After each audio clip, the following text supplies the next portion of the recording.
So, for my last pre-Christmas podcast episode, I thought that I might share a few insights with you all about what's worked well for me this year, some of the things that I have tried maybe that haven't worked so well this year, and what I'm going to be focusing on doing better, and what I really want to be taking into with me into 2025.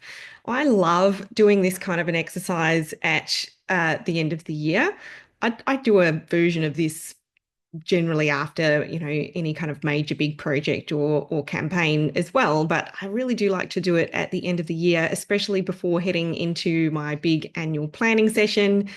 And I always really like to do this before Christmas so that I can actually relax and enjoy my holiday without, the constant thoughts about business kind of looping around in my brain.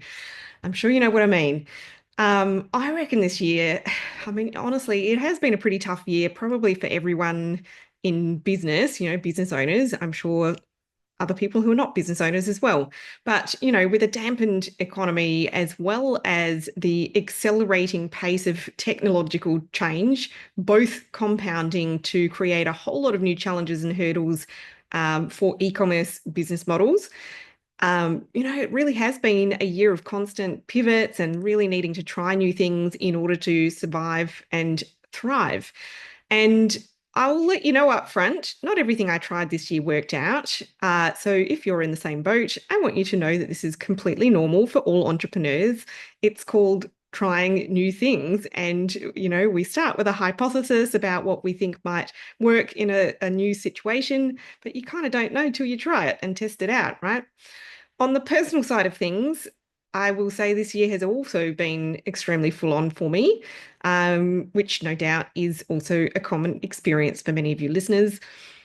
So in addition to sharing some takeaways about business with you, I thought I would also share some of the things that I've done throughout the year to try and maintain my energy levels and also my motivation levels throughout the year.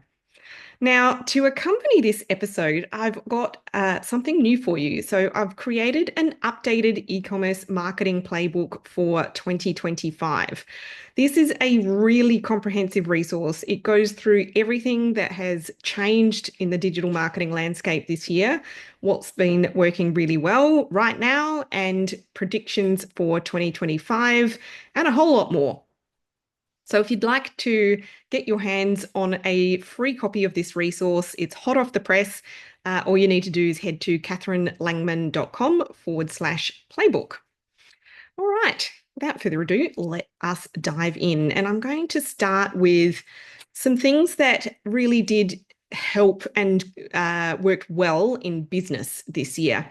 And the first thing that I want to touch on is really checking myself and my team to be, and clients as well, to make data-based decisions as opposed to emotive decisions. A lot of the time, many of us, and it's very, natural, it's human nature, I think, to be making instinctive decisions or decisions based on what we personally feel about a situation. In a difficult year where there's a lot of change and uncertainty, then a lot of those decisions can be quite contractive and restrictive in a business, whereas making data-driven decisions really helps to reduce that fear and uncertainty. So instead of relying on gut instinct, analyzing the data helps you, and it's helped us to really test new strategies, identify what's working, and adapt a lot more quickly. And that has led to faster growth. Now, I remember when I started my very first business, it was difficult to kind of hold it at arm's length. I don't know if you've had that experience yourself, but I wouldn't say that I necessarily treated it like my baby, but probably a little bit along those lines. It was very personal. Whereas many of you listeners know, I acquired a new business in the middle of this year. And with that particular e-commerce brand, really have just kept it at arm's length, and not, not taking it, not treating it in that sort of level of personal, um, emotive type decision making, and really just looking at the data, trying things, watching what happens, and making decisions according to those results. It's not to say that I am not already emotionally attached to all of the customers and the audience in that brand. Um, it has a beautiful cohort of customers and I do love them. But I'm also just being super mindful that, we're going to be able to achieve what my goals are with that business a lot more quickly if I can just really focus on the reality of what's happening when we do try new things. The second thing that really has become even more evident, and this is not necessarily a new thing this year, but it has certainly become much more obvious, is the need to diversify your traffic strategy. So I would say one of the biggest things that has changed in 2024 for e-commerce business is how much harder it is to get traffic to an online store and how much more expensive it is to get traffic to an online store. There's a number of things that have happened to make it so much more difficult, a lot of which you can learn about by downloading my e-commerce marketing playbook. But the reality is that relying on just one or even two traffic sources really just limits growth potential. But more than that, it's just so much more expensive. So it's really impacting profit margins as well. So the need to have that balanced traffic strategy that's across multiple channels, including, organic search, social media, paid ads, email marketing, PR, collaborations, anything and everything that you can think of is, it all needs to work together now to help drive that consistent high quality traffic. And this approach is what not only protects your businesses, from platform changes or market shifts or algorithm changes, major algorithm updates, but of course, it also requires developing a method to track the impact and effectiveness, because there are so many restrictions in terms of data tracking and visibility. So that's been, I guess, one of the hurdles to get over this year, but it has just been um, just so necessary to be able to really expand and diversify the sources of traffic.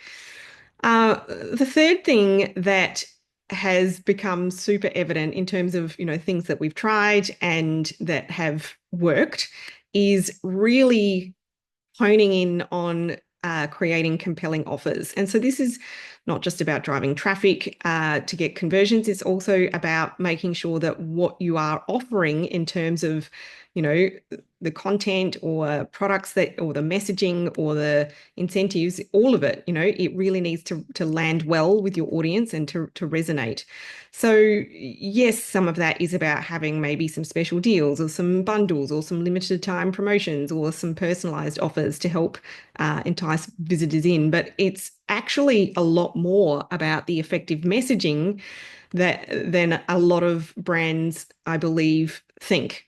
So ultimately, the way that a lot of these traffic generating ad platforms are working now really does rely on having really great content to, this is how these algorithms determine whether a audience member is the right kind of person to show the content to, is, whether they're engaging with it, And so if the content is kind of a bit generic and a bit broad in messaging, if you're trying to just get away with having one or two pieces of ad content, for example, and you're really not honing in on the very specific pain points or problems or needs that the products might solve, and really demonstrating and showcasing with your content that you completely get your audience, it's just not going to get that kind of engagement. And then in addition to that, being able to get super granular around the numbers, what can you afford to offer as an incentive, for example? when you are also spending money on ads and still make a profit, and then really sticking to your guns with this and not being influenced by perhaps, some crazy big discounts you might see some competitors making. So really making compelling offers has been a critical input for conversions this year. The fourth thing that I really want to mention here is lifetime value of customers matters a whole lot more than your one-off sales. And this is kind of tied in with the whole profitability and, how, a lot of the time traffic now costs so much more, and that eats into profit margins, and customers are expecting more discounts these days, and that eats into profit margins. And so the reality is, customer lifetime value is not really just a nice to have now. It is the it's the fuel that's going to help your business grow and remain profitable. I think it's so much more difficult these days to have a business that is a one-time purchase only and still be profitable. They do still exist, but they're the rarities. And I think as part of this, we definitely need to be a lot more what's the word? We need to really be a lot more on top of the numbers in terms of those, cost per conversions, but also how can you turn those one-time customers into a returning customer so that you can actually be more profitable off your paid traffic? How quickly can you entice customers back for a second purchase? Can you do it in a time frame that's going to facilitate spending money on ads and, not running out of cash flow, for example? So things like upsells, cross-sells, loyalty programs, subscriptions, automated follow-up campaigns are all things that we have been using successfully, not using all of those strategies with every business that we work in, but using more than one of them with everyone for sure to keep those customers coming back. Because those retained customers are the ones that are going to help you grow a profitable business, and that's what we all need really to stay in the game for the long haul.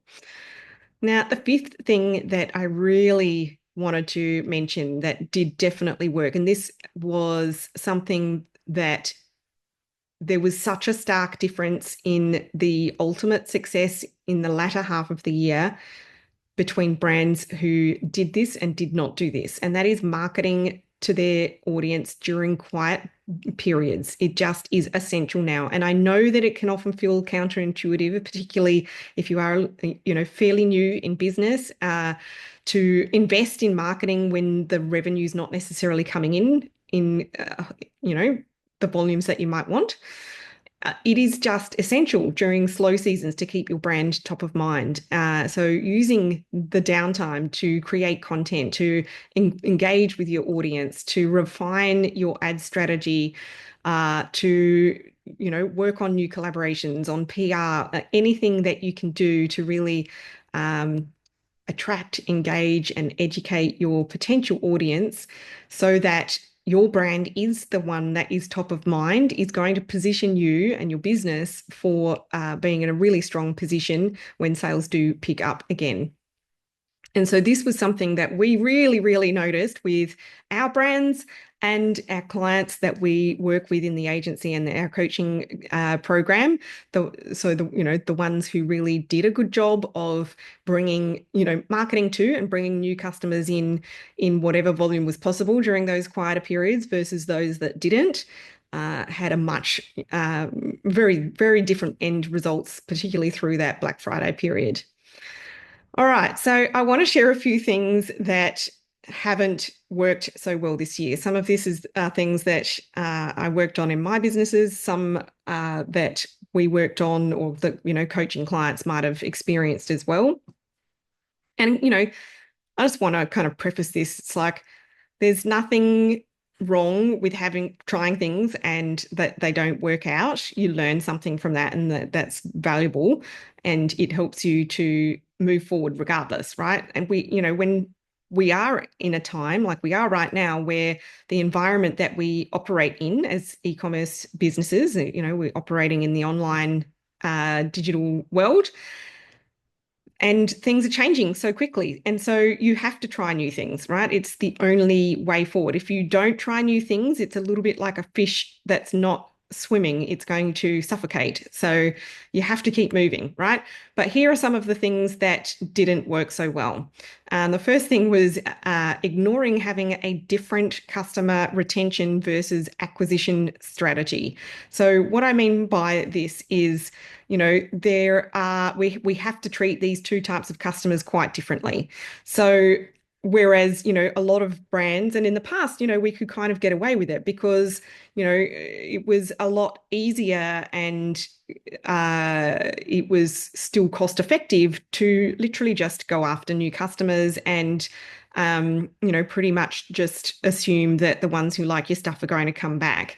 And, at the end of the day, what has then happened is that uh, those brands have their profit margins have been squeezed so much by the dampened economy, by the increased cost of driving traffic to a website, the increased need to use incentives to get those sales over the line. And so their margins have just been really, really squeezed. And then on the flip side, there are some brands that we've seen and experienced where they've not focused on any of that customer acquisition marketing, and they've literally just been milking their existing customer base for everything that they can get from them because that's the easiest sell.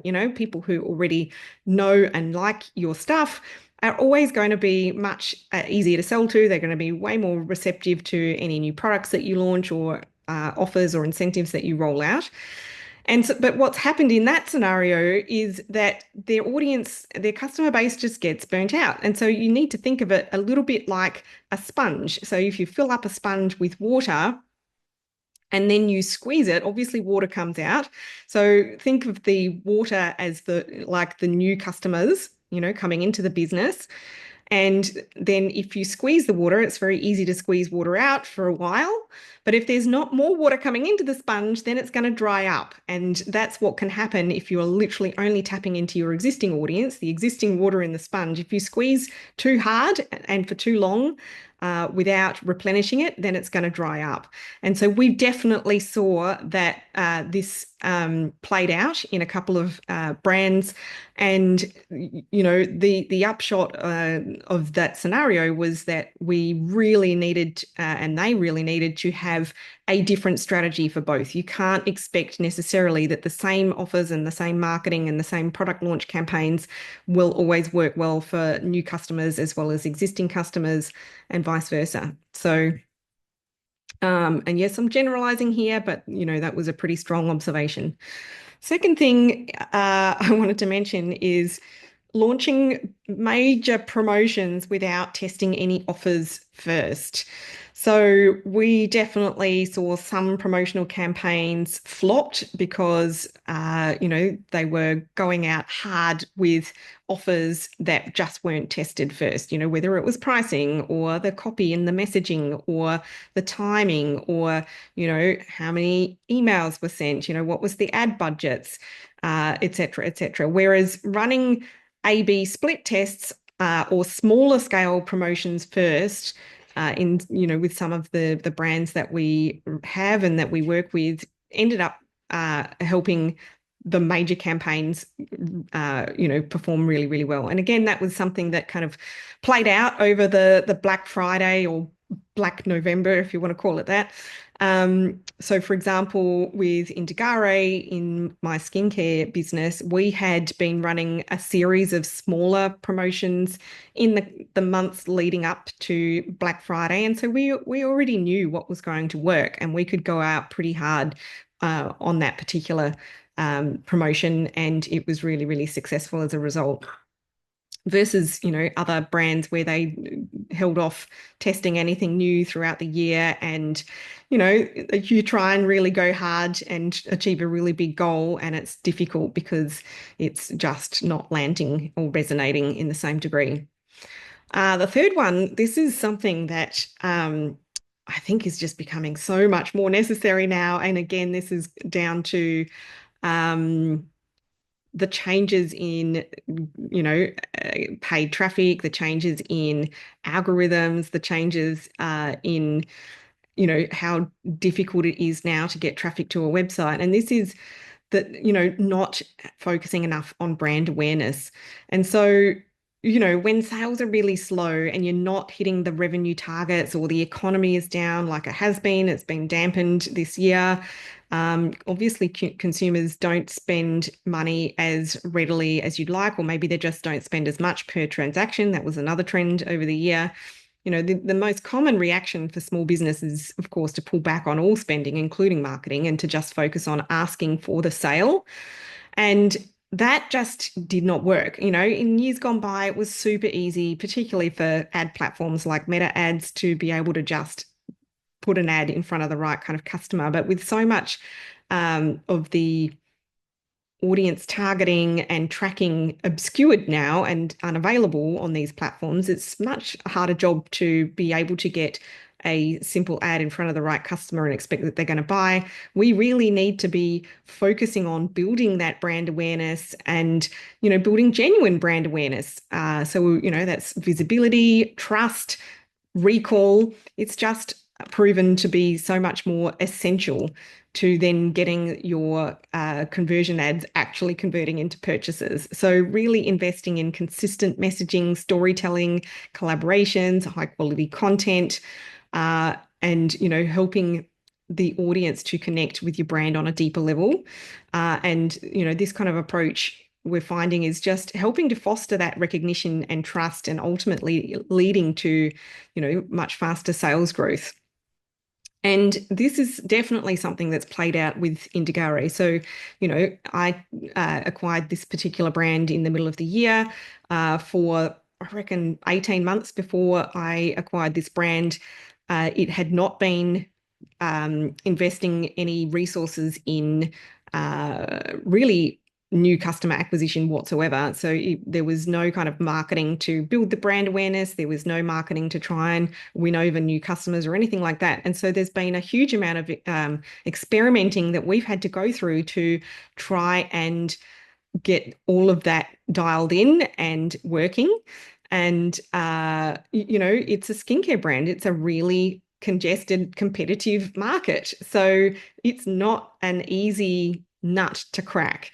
So really, at the end of the day, because it does cost money to get traffic to an online store, and you are, that's where you really want them to transact with you, we need to spend a lot more time and effort on building brand awareness before we can ask for that sale if we want to be achieving it at a profitable rate.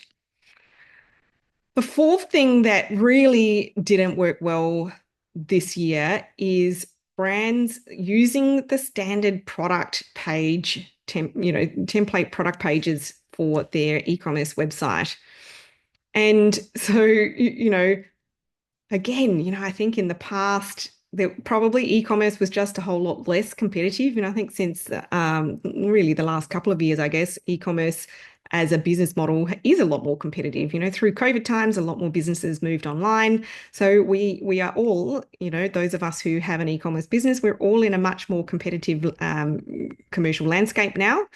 And also, in conjunction with that, this more expensive cost of traffic, getting traffic to the website, we need to be able to convert more of that traffic into paying customers as we possibly can. And having a generic standard template product page is proving to be a liability now. And so and this was again something that we have been experimenting with in Indigare and a couple of our other businesses as well, but kind of started with Indigare because it is such a competitive business, product category. It's also it's the kind of product where, in an ideal world, a potential customer would really like to try it before they buy it, but you can't in an e-commerce business, right? So how can we uh, help more potential customers to add to cart. And that's where really optimizing that product page comes into play. Obviously, the more people you can get adding to cart, the more you are going to get converting into paying customers, right? And so that kind of generic standard template product page just doesn't cut it anymore. And so we're big fans now of really tailoring and personalizing and ultimately creating a wireframe and a layout and designing the kind of content to go on the product pages so that it's quite personal to the product and not just to the whole website. So that was a really big learning. And then the fifth thing that really was not working well this year was just not personalizing the landing pages where you're sending paid traffic to. So, I mentioned earlier, like with your ads, trying to kind of gain any kind of cut through in with your digital advertising or your online marketing where the content is generic is not kind of engaging with audiences. We really do need to work hard on that content that we're showing, whether it's in ads or other forms of content, to show our potential customers that we really do get them. We really understand their needs, their wants, their problems, etc. Whatever's relevant to your products, of course. But we can't then send that traffic to a generic landing page like the home page. We really need to make sure that we are essentially merchandising the website and having that congruent and relevant transition from initial brand interaction or discovery, which is likely to be an ad, to where they land on your website. And so that, the messaging carries through. So again, something that we really discovered was not working well, and through some experimentation, we were able to turn that around into a positive result. So those were the insights, good and bad, and things that we're going to be working on and doing better, and things that we'll be taking forward into the new year from a business perspective. But I also really wanted to share a little bit more on a personal level as well. So this year, it's been pretty intense. I think I've had 2 4-day weekends and a few days. Actually, I think a few days away for swimming, but that's not really a holiday, when my boys were competing at the Australian swimming championships. But it's been full on, not a lot of time off from the business. I've had a son going through his final year of high school and trying to, hold him together a little bit and make sure that he could get through his exams. And there's been some health issues with couple of my kids. And so, and I'm not like crying poor here, because I know everybody deals with a lot, especially, if you are a parent like I am. And so it's been a lot. And so, if we're going to stay in the game of business over the long haul, which I certainly intend to, we need to look after ourselves. And so here are some of the things that I've been doing all year that have really helped me. And number one, front and foremost, is really staying connected with why I'm doing this. So whenever things, have felt overwhelming, or I've felt like I'm starting to burn out and just be exhausted, starting by reminding myself why I even started my businesses in the first place, has been, just super, helpful. Like, and sometimes, reminding myself of that is also the antidote to thinking, oh, maybe if I just had a job, it might be easier. But it's like then remembering how bored I was in my last corporate role, and, how restrictive it was on my lifestyle as well, whereas now I can have the kind of flexibility around family and lifestyle that I really have craved and that I love.